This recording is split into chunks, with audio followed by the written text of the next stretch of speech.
This is a Film Stories original podcast. Love this podcast?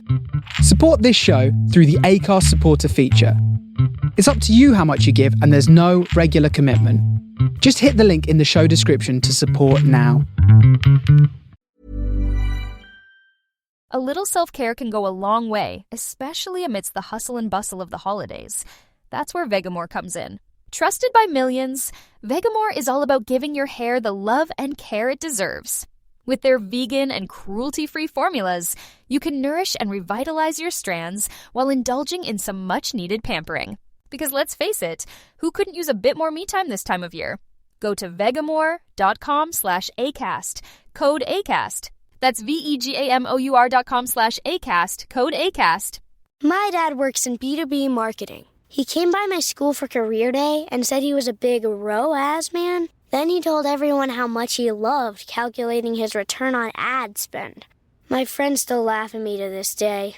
Not everyone gets B2B, but with LinkedIn, you'll be able to reach people who do. Get a $100 credit on your next ad campaign. Go to linkedin.com/results to claim your credit. That's linkedin.com/results. Terms and conditions apply. LinkedIn, the place to be, to be. Hey, I'm Ryan Reynolds. Recently, I asked Mint Mobile's legal team if big wireless companies are allowed to raise prices due to inflation. They said yes. And then when I asked if raising prices technically violates those onerous two-year contracts, they said, "What the f*** are you talking about, you insane Hollywood ass?"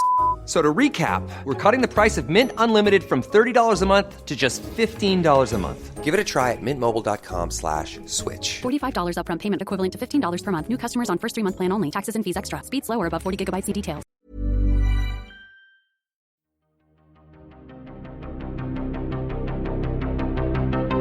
This is Writers on Film, the only podcast dedicated to books on cinema.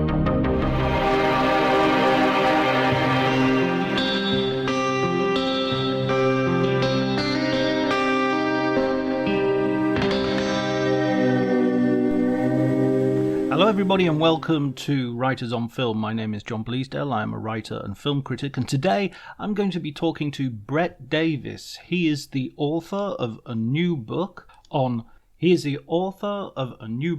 Refocus series called The Films of Lawrence Kasdan, the director of The Big Chill, Body Heat, and the screenwriter of Raiders of the Lost Ark and X-Back, among many others. Just a note to say that I have been obviously very busy over the summer with festivals. I've tried to keep up a weekly episode, but obviously that hasn't been possible the whole time. I still have a couple of festivals to do, Locarno and Venice, and I will be doing reports from those festivals for the podcast. But if you have some patience with me, I will also be proposing old episodes from the archives, because we've got several years' worth that you might not have had any opportunity to listen to. So hopefully you won't mind going back and having a listen to some of those until normal service can be resumed. But I'm delighted to say that Brett Davies is here, is a new episode, is completely original, and I hope you enjoy the conversation.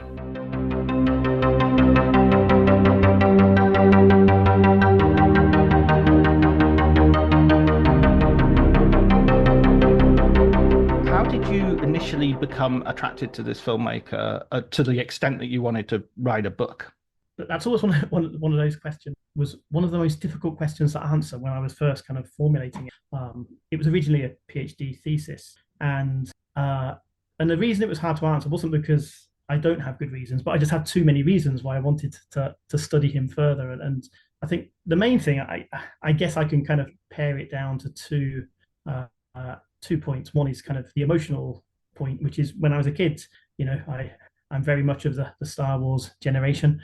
I grew up with those films, with Raiders of the Lost Ark, and I was kind of one of those geeky kids who liked to see how it was made and bought all the making of books and watched the making of documentaries. The name Lawrence Kasdan just kept coming up as screenplay by, and I even had the Raiders of the Lost Ark illustrated screenplay.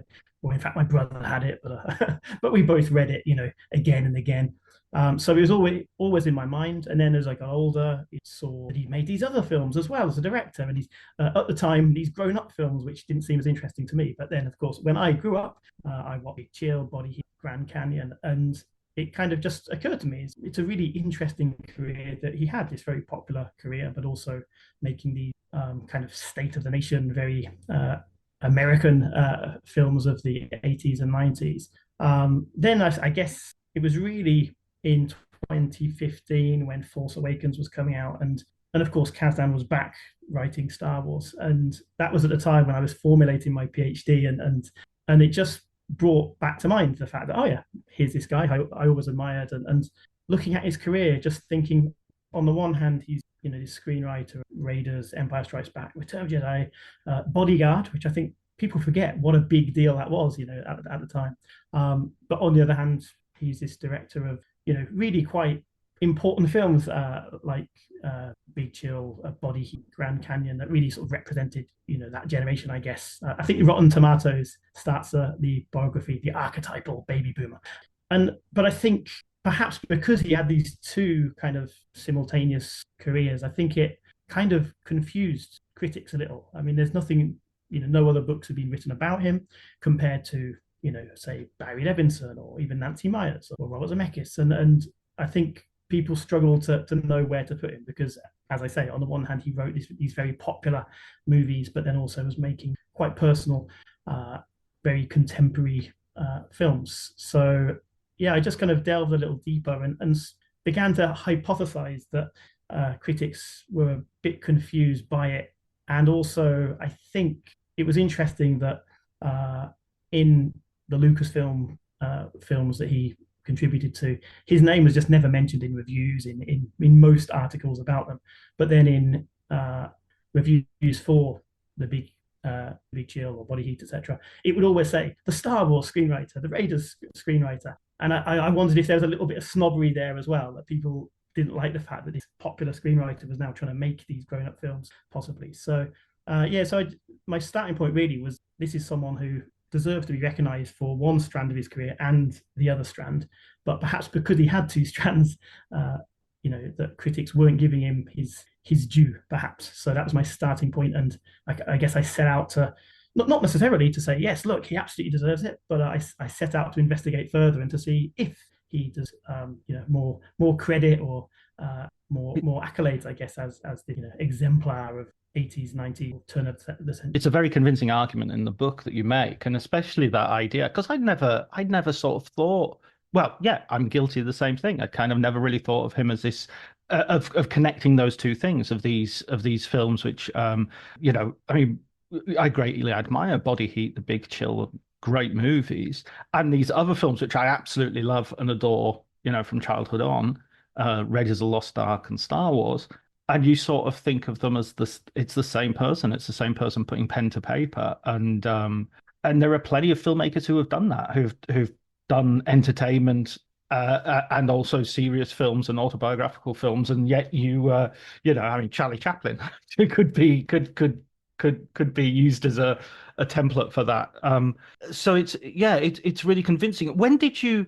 Because you finished the book with a long interview, and you obviously use Kasdan himself as a source throughout the book. When did you first approach him, and what was his reaction to your? Because I mean, he must not be used to people wanting to write books about him.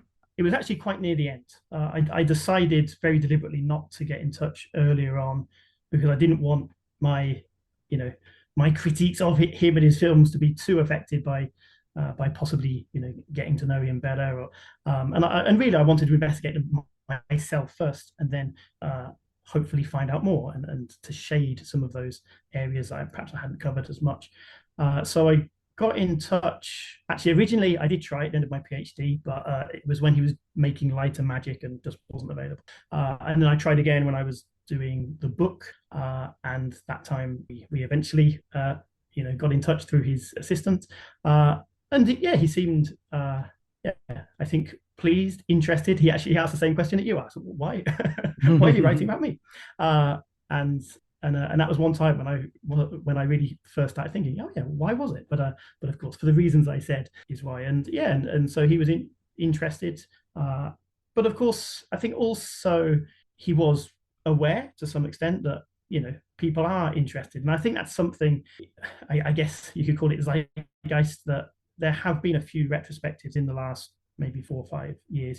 He's appeared on Script Notes, the screenwriting podcast with John August and Craig Mazin, done a couple of interviews on there. He had a long interview, which very kindly he sent me, because it wasn't released yet, from the Academy.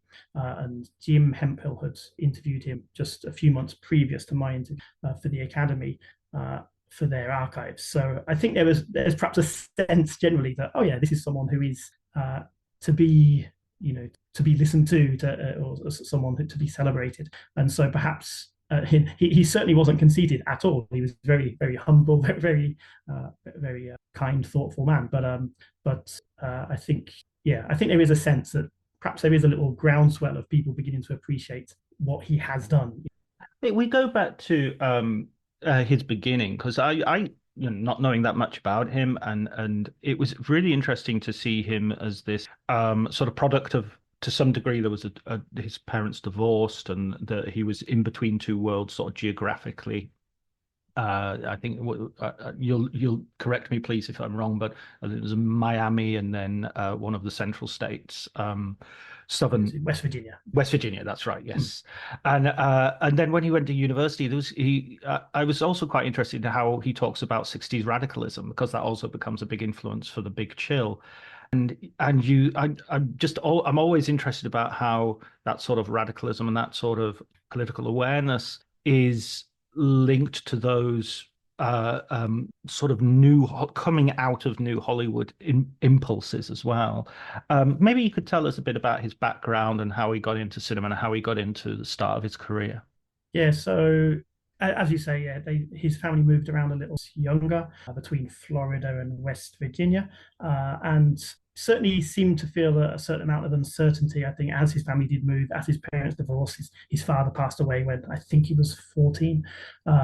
So, of course, it wasn't an easy childhood. And I think he did say in the interview with me that his mother wasn't an easy person, or wasn't a fun person. I think he said that. So it seemed like quite a difficult childhood, but he really found his refuge in writing. He wrote in his later, when they kind of settled there, he wrote for the school newspaper, and he said that's when he found kind of oh wow, I can write things and people are interested. And that really led him to studying at Michigan, where there was the Hopwood Awards, quite a prestigious writing awards at the time. And to give his mother her due, apparently she, I think Kasdan's words, she preached the religion of writing. And so, clearly it was a house where, even if it wasn't full of writers, it was, people understood and got the concept of being a writer. Certainly in terms of films, his older brother, Mark, he took him to see Lawrence of Arabia, which was a huge influence, Magnificent Seven as well, and then Seven Samurai. And so those films kind of inspired him. But he said he didn't really know about the idea of being a screenwriter, perhaps only really fully formed, as far as I can tell, when he went to university. And while he was there, then he started writing as well as theatrical plays, I believe, and also fiction. And from there, he won these Hopwood Awards. He won a couple, actually, of Hopwood, a big deal, apparently. Mm-hmm. He said that from that day on, he never doubted himself. He always knew he would make it as a writer. So, and in terms of kind of the political bent, clearly he's left-leaning or progressive. I'm not sure how involved he was in terms of very radical politics. I mean, he said he was, Michigan was at the very center of lots of the radical, like the Weathermen. But I think he said that he was kind of, he was around it, but wasn't necessarily complete. But of course, it was very much part of his growing up, and I think it really did affect then things like even Body Heat, the first film he directed, which about someone who has kind of had a fairly easy life post college, but also what he would regard as a not very meaningful life. And I think after university for Kasdan, he ended up going into advertising, which he didn't love.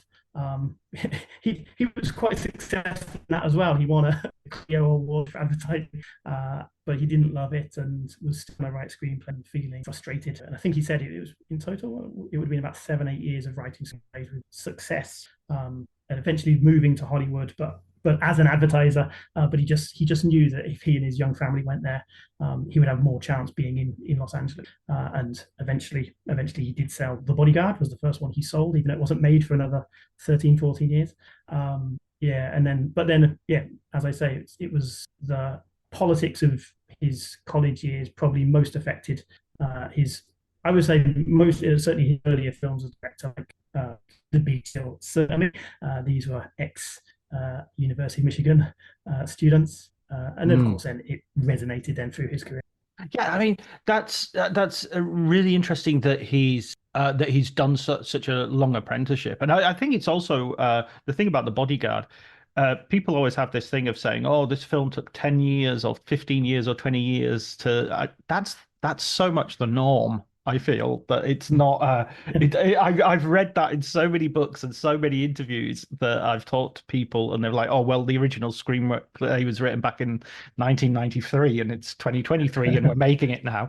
It's just like, yeah, that's how it works. It's, yeah, true. So, in a way, although he sold The Bodyguard and he sold another script, Continental Divide. Continental Divide, yeah, which I've not seen. What's that like? It's good. I like it. It's a little pedestrian. In my opinion, I just think the director is Michael Apted's directed it. Right. Yeah. Who I like as a director, but I just But it was a little pedestrian, and it's funny, isn't it? How some films just feel dated and others don't, and this one, it just feels a little bit slow. It's it's meant to be a screwball comedy, but I think maybe it just wasn't a good fit for Michael Apted. He just wasn't. The comedy, the snappy kind of dialogue just didn't quite come through, in my opinion. I don't think Kasdan was hugely enamored with it. He wasn't enamored with most adaptations of his work, actually. But of course, that's what got him the job writing Raiders originally, because it was I think officially it was Amblin's first film, Continental Divide, even though I think it didn't yet have the Amblin logo and the sort of the reputation it does now. But it was the first time Spielberg had produced something, I believe. But of course the hope was Spielberg would direct, and in the end he didn't. But of course it led on to plenty of good things for Kasdan. So he was broadly satisfied, even if he didn't love. So the Raiders is the first time he sort of like has his brush with greatness, if you like, and more than that, I mean, In the Room, sits down, and I think you make a very convincing case that his contribution is huge to Raiders. I like the fact as well that his writing of the screenplay, he sort of produces almost like a bookish version of the screenplay. It reads almost like a novel in terms of the density. Yeah, certainly it's really interesting to see the first draft, especially. It's 160 or 70 pages long, maybe more, 180. Clearly very long. He had 6 months to write it, and and I think he took his time with it, and it came out as, I wouldn't, clearly it's a screenplay. There's no doubt about it, but it's very, very dense paragraphs, very dense scene descriptions, especially, and quite literary in its style, which really struck me. And of course, I think if ever you read more recent, particularly action screenplays, it's almost like a game how few words you can use to describe something. It tends to be very sparse and quick, and of course the idea is to keep the reader wanting to read the next line. But in Kasdan's case, I think he just had faith in the words, and it is a really it's a really fun read. It's an interesting read. It's not boring at all. There's a few parts. There's a whole section set in China, which of course wasn't in the final movie, and it's just a really good, exciting read. Even though it doesn't look like how we would expect an action screenplay. It's very dense, And of course, I think something else is that he just wasn't that experienced then. And of course, this was probably his first real action that he'd written. So perhaps he didn't know the tricks he's supposed to know, but I'm guessing slightly here. But so he wrote it as he would write anything else, and I think it's all the better for it. It's very, very descriptive, very it really drags you into the story, not because it's a quick read, but because it's an interesting.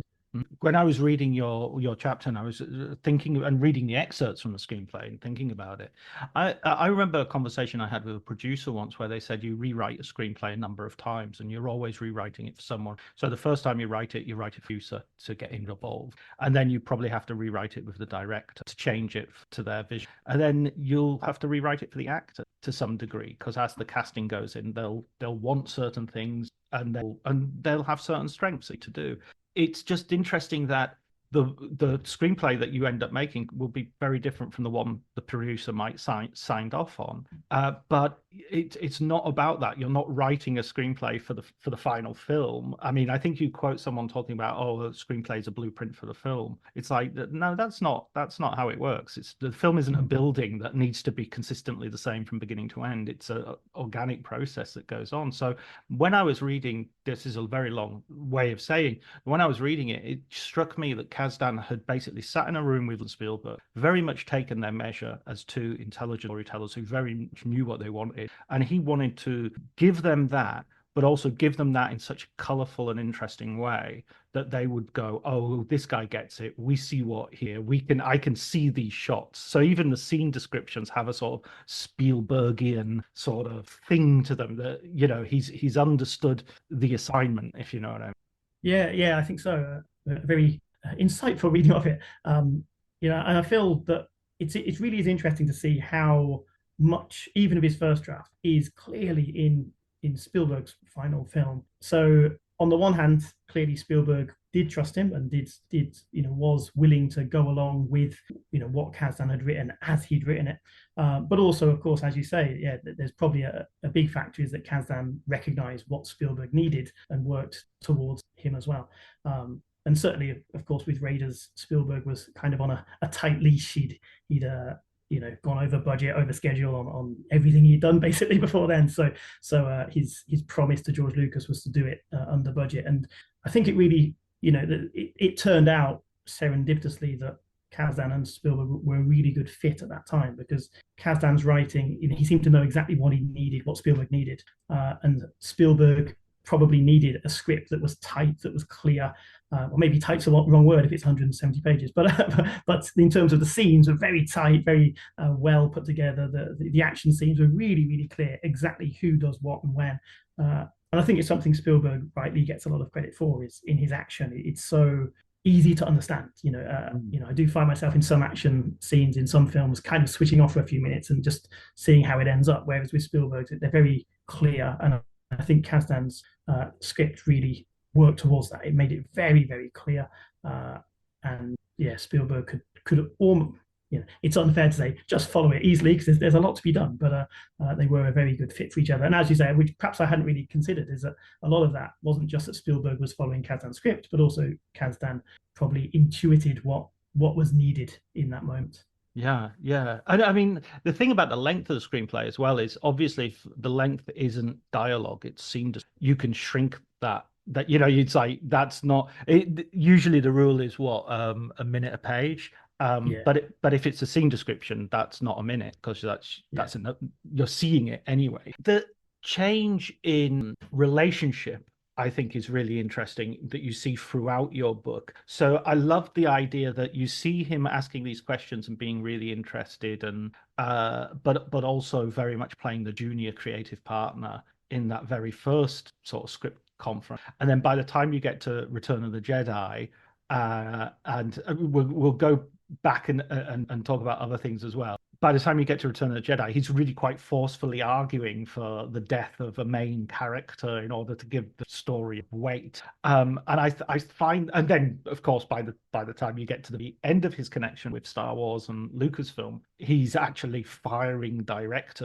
off the set of his film, something feels awful about. But so that it's just really interesting to, almost, if you're looking at his career as a character arc, to see that trajectory that he's taking. Yeah, I think there's no doubt that some of that kind of attracted me to it. When you asked me why Kasdan, and I think, as I said, when I really came into the project was just around Force Awakens. And there was a real sense, like, even as I began writing the first few lines, there was just a sense of a real circle there. He starts off with Lucasfilm, and now he's back at Lucasfilm, but obviously in a very, very different role. And and again, I think that's something which really appealed to me the whole way through was the sense. And of course, anyone as they get more experience, they get older, they have more responsibility in any job. But it was especially interesting given that Star Wars would almost always be credited George Lucas, and Raiders George Lucas and Steven Spielberg, and Kasdan was kind of in the background, certainly in terms of reviews or outside writing about those films. So the fact then that he ended up being one of the big players, I think was it did make for it makes for a good story. There's no two ways of putting it, and I think it's one that perhaps he didn't always feel comfortable with. I mean, as you say, he felt he clearly did not enjoy the whole situation on Solo, where he was part of the decision to fire directing it at first. But of course, the fact that he was such a big part of that, not only was he a big part of it, but in the newspaper and magazine articles about it, he was talked about as a big part of it. I think that was almost as important as his actual role. That now, not only within the industry, but also, industry watchers were seeing that Lawrence Kasdan is an important figure within Lucasfilm, within Star Wars, and of course, almost by definition, within Hollywood. It's almost as a sort of Game of Thrones-ish element to it. No, that's maybe the wrong analogy, but in the sense that Star Wars became so big that figures who would normally be relatively unknown to the public, or people like Ben Burt, would become massively important as it progressed, and there would be. It's a little bit like now when a character actor in Britain dies, and it's like Harry Potter star dies, and it's like, that's not the thing that they did. That was the best thing, Richard Harris is a Harry Potter actor. Yeah, precisely. It's just. I mean, Star Wars, the phenomenon that it is, becomes so huge. There is a sense that, yes, it elevates you and it gives you a lot of money and it puts you in positions to make things you want to make. But it also has the possibility of sort of swallowing your career entirely. Yeah, and also, Kasdan was certainly very wary of that. I asked him actually specifically about that, and whether he was worried after Raiders and then Empire Strikes Back, which he got that job on the day that he submitted his first draft of Raiders, but then he did Return of the Jedi really as a favor, because Lucas had helped him out with Body Heat, kind of acting as a guarantor, his first film as director, and then Richard McQuan, the director of Jedi, he just said, look, we need Lawrence Kasdan. And so George Lucas asked, and Kasdan, even at the time, was very candid, just, yeah, I did it as a favor. I didn't really want to do it. But I said, well, were you still worried you would put in that box? But he felt quite confident that he was, he had the ability. He already had Body Heat under his belt by that point, so that he would be able to kind of break out on his own. And clearly he was successful at that. But as I say earlier, I think it still kind of resonates much in the way of, Harry Potter actor Michael Gambon or Richard Harris. I think, Kasdan was always Star Wars writer Lawrence Kasdan, even when he was writing, Grand Canyon, for example. So it wasn't always a positive, even though he is aware that it did open doors. Yeah, I remember when I was a kid and every other movie was from the producers of Star Wars and Raiders of the Lost Ark. Yeah. And it would be like Quest for Fire. And you were going, wait a minute, I don't see any names I recognize on this. I'm not sure exactly how this is connected, but okay. Let's move on to his his non-Harry Potter films. Nah, I'm joking. His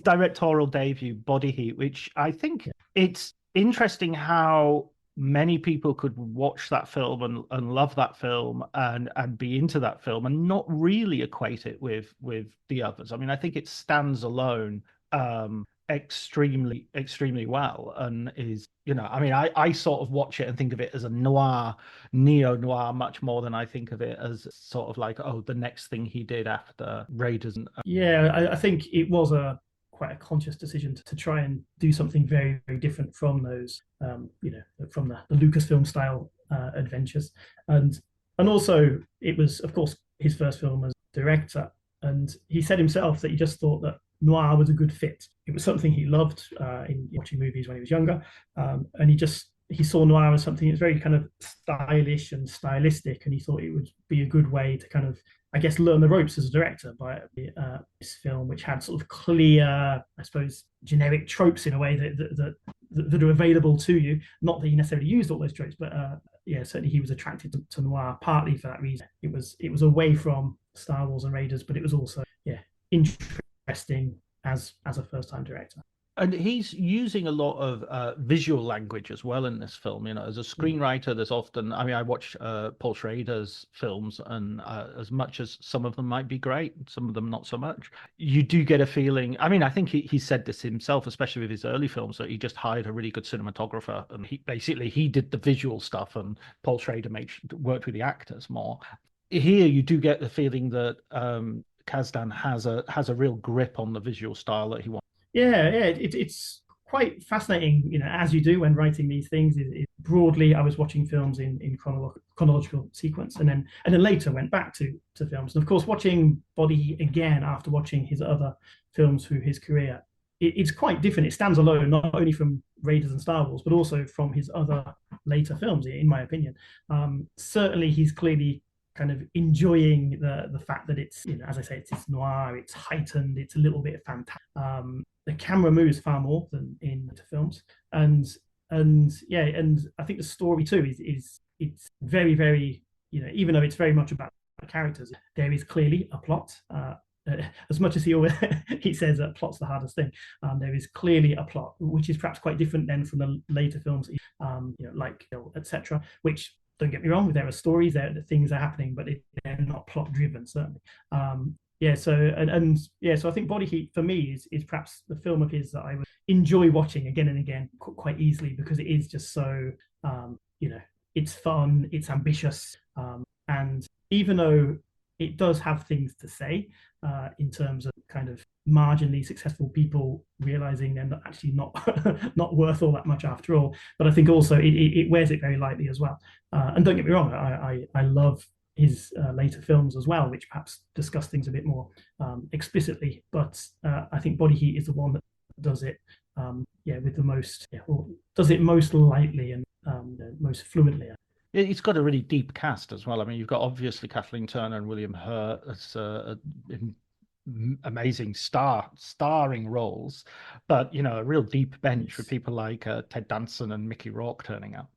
Yes, yeah. And in fact, I'd kind of forgotten that Mickey Rourke was in it, because again, you know, I must have seen it last time 10, 15 years ago. Before then, I watched it as I was, you know, doing it for my thesis and book, and I'd forgotten Mickey Rourke was in it. It was the very early appearance, isn't it? I mean, he was in Heaven's Gates and a few other films before this. He was just this sort of rising star. Of course, at that time, William Hurt wasn't a big star either. Kathleen Turner, wasn't at all. She'd been in soaps. So, you know, as well as having this great cast, I think, you know, he and his casting director deserves credit, I think, for the fact that, you know, he does seem to have a very good eye for young actors. You know, he's given debut or certainly early roles to a lot of people, like, you know, Mark Duplass more recently, Zooey Deschanel, you know, when she was very young, appeared in. He clearly likes actors. He said that himself. He admires them like athletes, I think he said. He wanted to be an actor, actually, younger, so he's always really interested. Does seem to enjoy finding new faces and knows how to use them. Certainly William Hurt apparently could be quite a difficult man, but you know, Kasdan, you know, gave him longer rehearsal time than most Hollywood films would give. You know, really clearly worked with him a lot to make sure he was ready. You know, he played 3-4 roles, so you know, clearly actors liked Kasdan too. Yeah, he's giving them a sort of good platform to work with. And then, I mean, well, as you say, I think very early on in the book, there's this quote that you give of Kasdan saying, you know, I don't get to make films that often, so when I do, I always want to make a different one. And he's, you know, he moves on to make The Big Chill, and yeah, you know, you couldn't. I mean, from the titles, you immediately see these are diametrically opposed in some ways. Yeah. Explaining football to the friend who's just there for the nachos? Hard. Tailgating from home like a pro with snacks and drinks everyone will love? An easy win. And with Instacart helping deliver the snack time MVPs to your door, you're ready for the game in as fast as 30 minutes. So you never miss a play or lose your seat on the couch or have to go head-to-head for the last chicken wing. Shop Game Day faves on Instacart and enjoy $0 delivery fees on your first 3 grocery orders. Offer valid for a limited time. Other fees and terms apply. This episode is brought to you by Progressive Insurance. Do you ever find yourself playing the budgeting game? Well, with the Name Your Price tool from Progressive, you can find options that fit your budget and potentially lower your bills. Try it at progressive.com. Progressive Casualty Insurance Company and Affiliates. Price and coverage match limited by state law. Not available in all states. Yeah, although it must be said, I always get them mixed up when I'm talking. but the Big Chill. The temperature duo. Yeah. He needed a third one, the tepid something. But it feels wildly different in many ways, doesn't it? Again, it's very kind of loose. I think Kim Newman said it was plotless, which is completely understandable. I would argue there is something there, and of course I know Kim Newman wasn't actually literally saying there was no plot, but certainly it has that feeling, doesn't it? Big Chill. It's about characters in rooms, talking really, as opposed to Body Heat. Had so much kind of so sexy and violent. But yeah, the Big Chill is so different. Of course, I think Kasdan saw it as an extension of Body Heat in that they were both talking about, again, the generation, that kind of malaise of 10, 12 years after college, when you realize you're not as important as you thought you were, and in Body Heat that was dealt with slightly obliquely, but in Big Chill it was very much talked about, of really, where are we now and what have we become. And of course I think, while for me Body Heat is perhaps the most watchable of all of his films as director, I think of course The Big Chill is the one that probably most people would associate with him in terms of his directorial.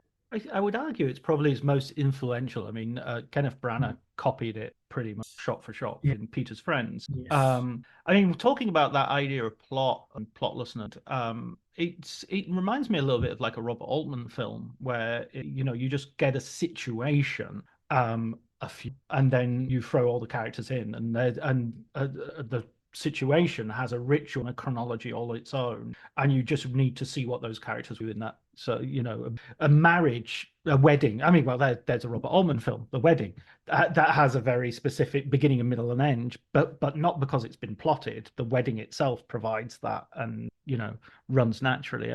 That feels like the way The Big Chill operates. Yeah, I think it gives it a very clear, I guess, sort of underpinning, even if, again, broadly there's not a main plot, there's not lots of big events that happen, but of course, it does give it that nice underpinning, the fact they stay for the weekend. We know it's for the weekend. Almost that provides its structure, doesn't it? As opposed to necessarily things happening. And of course, in my book I talk a little about Kristen Thompson, her ideas about structure, and I'm not going to go into all the detail now because there's a lot to it, but she suggests the idea of the 3-act structure, which Robert McKee and all those will always talk about, but she suggests it's actually 4 acts, and it should be based not so much around plot points but around characters' motivations, and if you map that onto Big Chill, it makes sense as this 3 or 4 act movie. But of course, I mean, broadly, it certainly doesn't feel like lots of events are happening, and yet it's kind of funny when you summarize it. A hell of a lot does happen. There's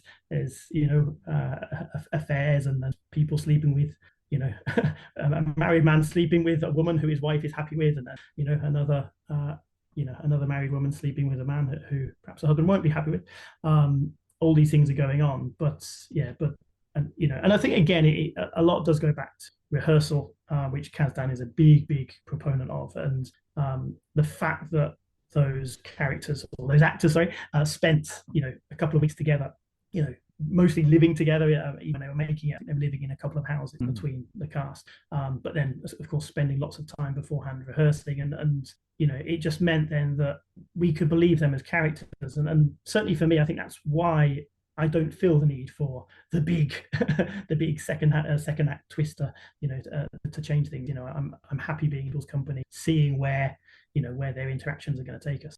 I'm always a bit confused by this whole obsession that people have when it comes to screenplays, in terms of, and the names that you mentioned, interesting mix of academic who are coming out of sort of structuralism and sort of screenwriting manual, right, or sort of trying to help people, if you want to put a generous spin on it, or trying to just make a book. If I just, there's a bit of me that is either, so what, it's like a Fibonacci sequence, there's structure in everything. So,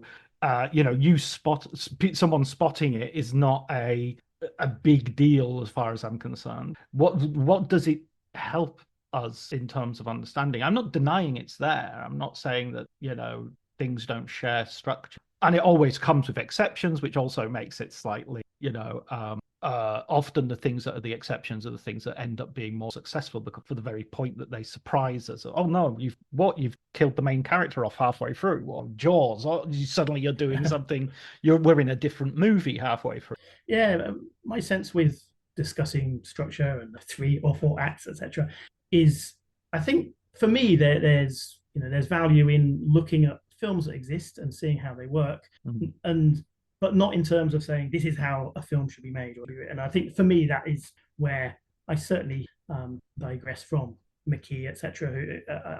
I am very wary of the idea of this is how screenwriters should write films, because of course, as you say, it's often the exceptions which are so great, and also I just think it is just very limiting to look in those terms. I do see some value, and again, I try not to devote too much time to it in my book, but I see some value in certainly films like The Beagle, and I guess the films which are the exception, to try to look a bit more deeply and just to say, well, is there a plot, or yes or no, or what is it that's driving these characters? Because of course it could go the other way, where you might have something that's so loose as to not mean anything. And certainly for me, after the fact, analyzing of plots, can have value in an academic way. I'm not suggesting that anyone who watches a film has to go away and think carefully exactly where the first act ends and the second act starts. But I think it can be interesting to look at that. As Thompson, she wasn't saying this is how films should be written. She was saying, here's some films and let's have a look at how they're structured, because it might be interesting to see what, not in terms of what works and what doesn't for future writers, but in terms of, as we analyze any art, in terms of what is interesting, I suppose asking why, even though often the answer is we don't really know. And I'm sure, I didn't engage Kasdan on this question particularly, but I'm fairly sure, let's not say Kasdan, but I'm fairly sure most writers aren't thinking quite in terms, this must be the moment when, but of course, and that's where, again, I don't like screenwriting manuals that, that seem to think that because there's a formula, you must do it, as opposed to here's a formula which can be useful. And certainly I'm not, I'm not pushing that argument forward at all, I hope. But I do think it is interesting to apparently plotless film and to try and see, if there's structure and why and how it works, because clearly it does work. It's such a popular film and such an important film. It's one that's resonated through the case. In a way, in a sense, I think that sort of connects to influence, because it influences not just other films, but because of its sort of structure / lack of structure, or plot / lack of plot, it gives itself over to things like TV shows. So I think that the fact that it's an ensemble, the fact that it's dealing with generational change, I think you don't really get things like 30-something without the big chill. I think that there's an idea even today that something like Friends, actually today, something like Friends, it's not today. It's not today, is it? It's still today, isn't it? I think it's on Netflix, so everything's today. But that idea of a group of people, and you're looking at them and their platonic relationships to some degree, and to other degrees it's almost always about the impossibility of platonic relationships, because there's story right there. Somebody has to end up sleeping with somebody else to drive the story. Which brings us to sort of looking at his other one of his other great sort of films in this sort of genre, which was Grand Canyon, which you kind of, from the marketing, is almost like posited as a kind of sequel or spiritual heir to, I mean, you quote the marketing which says, he brought us The Big Chill in the 80s, and now this is the 90s, from the filmmaker. I think you mentioned earlier sort of generational. I watched this film at the cinema, I think, and I remember being really struck by Steve Martin as well, as sort of seeing him act in a way that was totally different to what I was used to. What was your first experience of the movie? Yeah, I saw it on TV. I'm guessing late teens, early 20s when I saw it. And I think I'd seen LA Story quite, a fairly similar time, even though this was probably many years after both films had been released. And of course, LA Story, also Steve Martin. And of course, very, very. So it's more comic, but not, still not just out and out comic. Yeah. But of course, in Grand Canyon, he was, to be honest, I think his character still has, comic elements to him. He's this very kind of broad, movie director. But of course, it is broadly a dramatic role. And I think it was Steve Martin's first dramatic role, which, again, to go back to rehearsal, at that time, Kasdan was considering not doing rehearsals because these characters didn't know each other. A lot of them, they're having scenes separately. But then, because of Steve Martin being new to drama, I think it was Steve Martin who wanted, who asked for rehearsal, and so Kasdan did go back to what he usually. So in terms of to compare it to The Big Chill, it's funny because it is very much seen as the other big, again, the term boomer, I can't stress enough, I'm not using it in the sort of the derogatory sense. It's just the name of that generation, which Kasdan clearly belonged to and it has exemplified. But it's sort of so Grand Canyon is very much seen as successor to The Big Chill, but such a different film, of course. But both I think are funny. But Grand Canyon, certainly it's against this backdrop of LA in late 80s, early 90s, and I know Kasdan said that it was only a few months before before the riots in 1991 that it came out, and Kasdan said he could you could sense it. Anyone in LA could sense something was happening. So in a way it was quite prescient, I think, that he made this film, which wasn't now just in the kind of the bubble of alma mater of University of Michigan. It was not alma mater, alumni of University of Michigan. It was now kind of yes, well-to-do professional white people and families, but then how they interacted, I guess, with a black family and with with other people in LA, and as I said, they weren't the same place as network and relationship. So of course it ended up being a very different film, a much more heightened film, of course, just because there was that undercurrent of fear.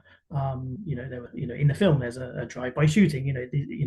You wouldn't see that in The Big Chill. So it was, I think, really, really interesting to see the differences, in 8 years apart. But now you're looking at, I guess, that generation when now they have families and again, teenage kids who are going out into the world on their own. And again, in that backdrop of LA, in the early 90s, probably felt quite a scary thing to be doing. And certainly that was, how Kasdan and his wife, Meg Kasdan, they wrote it together. And that's how they devised it, really, as it came about, because they were they were feeling that sense of dread as their children were becoming teenagers or adults and going out into the world on their own. It strikes me as well when I was reading the book about the comparison between Body Heat and Grand Canyon as well, that there's this sort of swelteringness, this paranoia.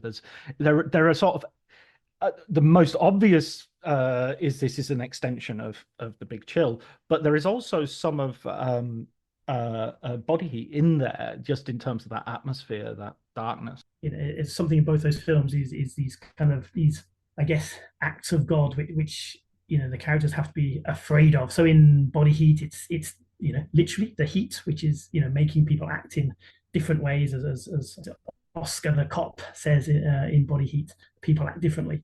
And then in Grand Canyon, you've got, these moments which are really out of the character's hands. So we have, nearly being hit by a bus or by a car, and we have an earthquake. And these things, these elements, even if it's not literally violence, and of course in Grand Canyon you do have drive-by shootings, but even moments which aren't necessarily violent, but it's scary. And I think there's a suggestion in Grand Canyon that yes, you have to be worried about yourself, about what your family does, but then you're also thinking about so many things out of our hands. And certainly I think that came from Kasdan and his wife. So he and his wife wrote the script together, and they were really concerned about their children now growing up, going out into the world as teenagers and adults. And of course, that again is very generational. It's that time when as parents you see your kids growing up. Yeah, I was just thinking as well as when we were speaking I've mentioned Altman earlier on. Of course, you've got Shortcuts as another great LA movie around about this time, and Magnolia. I mean, it really fits into that sort of group of movies about LA, and also that's related to plot as well. LA is often seen as a city without a center. It's a city of suburbs upon suburbs, layers upon layers, stretching out horizontally rather than vertically. So there's also that also. Look at me, the structuralist. having decried structuralism, I'm all for it. Oh, I'm also thinking of the documentary Los Angeles Plays Itself, which is a wonderful. So and I think you make a good point there about LA as this. It's a strangely unique city in the US, I think. Strangely, of all people, I think it was Andre Previn in his book who talked about how most cities in the US can all feel quite similar, but I think he said it was New York and San Francisco are the only two that are different. But I would argue LA perhaps more so, just because it is, as you say, it's a flat horizontal place, and of course it's a place perhaps more than the other which is full of people coming in from various other places. We can't hide from the fact all of those films are made by filmmakers. So of course they've all come usually from other parts of the US to make these films, in LA, and it is an interesting character, I think, in all those films you mentioned, and certainly in Grand Canyon. As far as I remember, it's the only one of his films where it's set in LA. I'm sure I'm missing something very obvious, but I don't think so. And it does make for this kind of interesting, as I said, this kind of network narrative where like different people are in different places, but their lives are, are connected. Sometimes just by watching the same basketball game on TV. Of course, sometimes by chance events, as the whole film is balanced on late at night. So we're coming to the end, and there was a real sense in the interview that ends the book, and also in the final chapter of the book, that Kasdan is sort of feeling his career is kind of over, that he's written his last screenplay. He's not sure he's got the energy to do another one. That last film was Solo, which I think it would be fair to say wasn't necessarily going out on a high in terms of its critical reception. I wasn't a huge fan when I saw it. I'll always be interested by the missed possibility of a Miller Lord version, although I did think the explanation for why they were fired in the book and how he describes it was the most reasonable I've heard. I mean, it was like, oh, okay, if you're not going to stick to the screenplay, I guess you're going to get fired after a while. Certainly for me, I enjoyed Solo. I think certainly more than you did, I think, and I think as a finale to certainly his screenwriting career, and I think it's important to stress that he's still making documentaries, and certainly he tends to make more, but certainly in features it would appear that that's it. And I think as a screenplay, I would argue it's quite a fitting end, just because it sort of manages to squeeze in so many Kasdanite, to use a term which one critic used, but so many Kasdanite elements in terms of the Western elements, a bit of noir to it as well. I mean, obviously the sort of the fun aspects of Star Wars, and certainly I would argue Kasdan, more than any writer in Star Wars, is the one who manages to keep it I suppose grounded is a word. It's the wrong word in Star Wars, but manages to make it feel like it's about people as opposed to about, this big, battle or this big event. So I think in many ways it works quite well as a curtain call. I think it is a shame that obviously the controversy during production, that perhaps overshadowed things a little. And certainly Kasdan said, and I would tend to agree, that the timing was very strange. Like they were releasing films, Star Wars films, every Christmas, and then suddenly this one they did just 5 months after The Last Jedi, which had quite a mixed response. And so timing wise, it wasn't really well marketed. I think it was a week or two after Endgame was released, which of course didn't help either. So and I think Kasdan understandably wasn't very happy with that, and I would argue that did affect its how it was received. I do think if it was released maybe 6 months later, it would have been seen differently. I think instead it came with the baggage of Last Jedi, which has kind of divided audiences, and then also the baggage of the Gordon Miller and then Ron Howard taking over. But personally, I think it's a decent film and a decent script. I'll put it this way: reading your book definitely made me want to rewatch it, and that's always a good thing. It made me want to go back to it. I saw it. I didn't see it necessarily in the best circumstances because I saw it at Cannes, so it was a premiere. So you're seeing it in with films either side, which are maybe have more vaulting ambition, and then I went straight to the party where Ron Howard was, and the stars, and Denis Villeneuve was there, and a whole bunch of people. And I remember there was a very funny thing because I was kind of getting into the party, was already like getting into a VIP room, but then there was a VIP room in the party that obviously you're not going to get into, but the buffet table was the same, right? Except that you're on one side of the buffet table and the VIPs are on the other. And I was going down the thing, picking things, and Ron Howard was going down the other side, and we were just coinciding, and we kept looking up at each other and going, what do you think of this? So that's my solo story. That's there we are. That's impressive. Kath actually brought up the Cannes premiere interview. I didn't put it in the book just for space, but yeah, he just said that was just a terrible idea to have it at Cannes. Audiences there broadly hate these kinds of movies, and it just wasn't a good fit. And I think again, it's certainly from Kasdan's point of view, it fed into this idea that Disney just weren't handling it in the right way at all. And not for a minute to say that Disney has no reason for one of their own films to fail, but it really felt like they wanted it to. Right. They did everything wrong when it came to marketing, including, like Kasdan said, going to Cannes was just the worst idea. Yeah. I totally agree with that. I think although Attack of the Clones had gone there, it wasn't the first Star Wars to sort of launch there as a sort of gala, not as it's obviously not in competition or anything like that. But even sort of saying, even giving it an out of competition slot is kind of like saying this isn't good enough. We can't put this in competition. We'd be laughed out of. The one thing I wanted to go back to, just this is a final question because I know we're running over a little bit, but it's just such a fascinating book and a fascinating topic. I'm a really big fan of Wyatt Earp.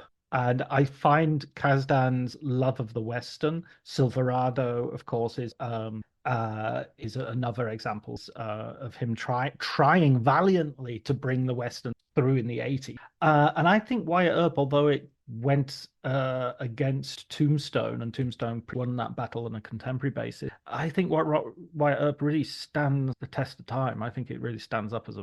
Yeah, I think so too. Yeah, again, rewatching those a few years, and I rewatched Tombstone as well, just for some kind of a context. And I can absolutely see why, at the time in '94, why Tombstone would have been a more popular film. It was short, it was snappy, it was fun. It's a good, it's a good fun Western. But I think, as you say, I think Wyatt Earp actually tells that story a lot better.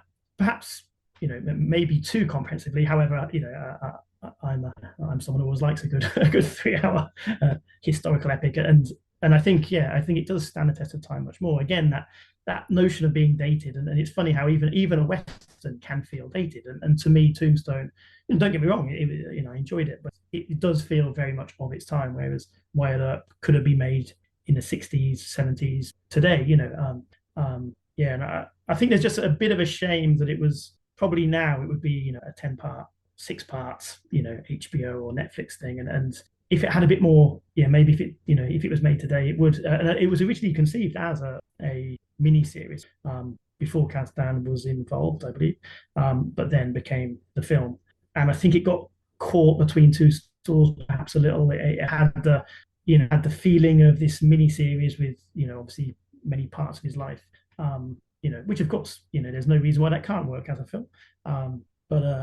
But then, of course, at time it lacked some of that, I guess, urgency of Tombstone, which, a quicker, shorter period of his life as well. But but certainly Kasdan's westerns generally is something I wish actually if I had one more chapter, I would do more on his westerns, because I've written before about Silverado and about Wyatt Earp, and I think in both cases it's someone who loves westerns and someone who knows what makes them good, whether it is the longer kind of historical epic version in Wyatt Earp, or whether it's Silverado, which it was a more fun Saturday afternoon matinee kind of western, and certainly the way he talks about them, clearly it's something that he loved, and again, Silverado he wrote with his brother Mark, and they just sat down and said, right, let's think of all the things that we love in westerns and just try and put them in.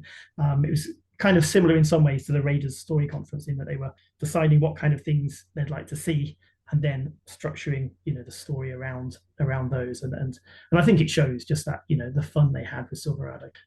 Again, Wyatt's a slightly different beast, but certainly I think two good westerns. Dennis Quaid as well is amazing. I think Yes. Val Kilmer is good, and he's become sort of iconic. But I think there's a real injustice that Dennis Quaid's performance is sort of forgotten. Really effing good. It's really good. Yeah. And Costner's great. I think this is the kind of role that Costner is perfect in, because he is kind of boring and he is kind of he's a still character, stolid, And if you haven't seen it, his Horizon. Definite. I think Costner's westerns, Horizon and Open Range, are both very influenced by Kasdan. I think there's a very, I think he's taken his experience of Wyatt Earp, everything he's done after that, he gave him the template. Yeah, it's a good point. And and of course they were very, very close as well and worked together. He was in The Big Chill. Times. Yeah. you see his slit wrist. He was the coldest part of The Big Chill. Well, listen, Brett, thank you so much for your time. So one final question, which is, what would be your recommended film book for our listeners? Yeah, I thought about this, and I think every book I thought of or have read recently are ones that you've had on here. So Lauren Buckland's book on Citizen Kane, Edswick's book, of course, talking of 30-something earlier, which I really enjoyed, and also Joseph McBride's book on Billy Wilder. And I suppose that kind of inspired me for another book that maybe you haven't mentioned on here, which is Mr. Wilder and Me by Jonathan Coe. Excellent. And kind of left field in that it's not factual. It's a fictionalized version of a real event. But it tells a story of a young British Greek woman, actually based on a real person who was a man, but she ends up working with Wilder on one of the last films, Fedora, as a translator in Greece, and then they go to Germany and Austria after. And I think it's just such it's one of those books that even a slow reader like me will read in 2 or 3 sittings, because it's just it's just delightful. It's really, really lovely. But it also, I suppose good fiction can do with factual topics, in that it manages to convey a lot of the kind of melancholy, I suppose, at the end of Wilder's career, as he realizes he's not as important as perhaps, well, in film terms, as he had been in the past. But he's still this, vibrant, interesting artist who wants to do more. And it's really lovely. It doesn't feel sad. It feels positive. It's life affirming. So I recommend Mr. Wilder and Me, but the way you're nodding suggests you've read it too. So. Oh yeah, absolutely, and I concur. Absolutely concur. There's a beautiful scene in a restaurant where they're, they invite her to sit down and they're having dinner, and it's just like, in a half-empty restaurant, and it's like nobody's coming over to talk to him anymore. It's yeah. In fact, he wants to grab someone to talk to because he's still got stories to tell, and that's so symptomatic of that part of his career. But wonderful, it's a wonderful suggestion, wonderful read. I should get Jonathan Coe onto the podcast. That would be a good get. You'd be a good guest. Yeah, that would be good. Yeah. I look forward to that. Hey, you know how tenacious I am, Brett. I'll get him. Go for it. Yeah. Thank you so much, Brett. It's been wonderful talking to you, and it's been wonderful sort of having a think about this filmmaker who you justly, your book absolutely proves that he is someone who really needs to be thought of and looked at in the same breath as people like Barry Levinson and Robert Zemeckis and all those other filmmakers of his generation. Well, thank you, John. Well, thank you for having me, and it's been lovely to talk about it too. So thank you.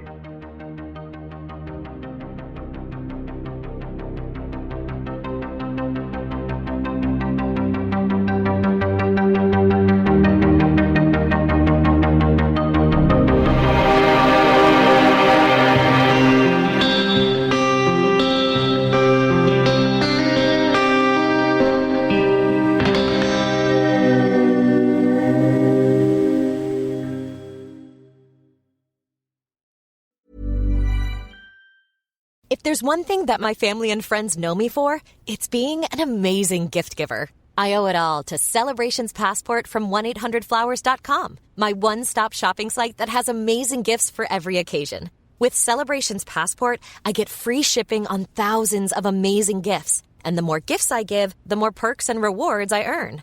To learn more and take your gift giving to the next level, visit 1-800-Flowers.com/ACAST. That's 1-800-Flowers.com/ACAST. This episode is brought to you by Progressive Insurance. Do you ever think about switching insurance companies to see if you could save some cash? Progressive makes it easy to see if you could save when you bundle your home and auto policies. Try it at Progressive.com. Progressive Casualty Insurance Company and Affiliates. Potential savings will vary, not available in all states. My dad works in B2B marketing. He came by my school for career day and said he was a big ROAS man. Then he told everyone how much he loved calculating his return on ad spend. My friends still laugh at me to this day. Not everyone gets B2B, but with LinkedIn, you'll be able to reach people who do. Get $100 credit on your next ad campaign. Go to linkedin.com/results to claim your credit. That's linkedin.com/results. Terms and conditions apply. LinkedIn, the place to be, to be.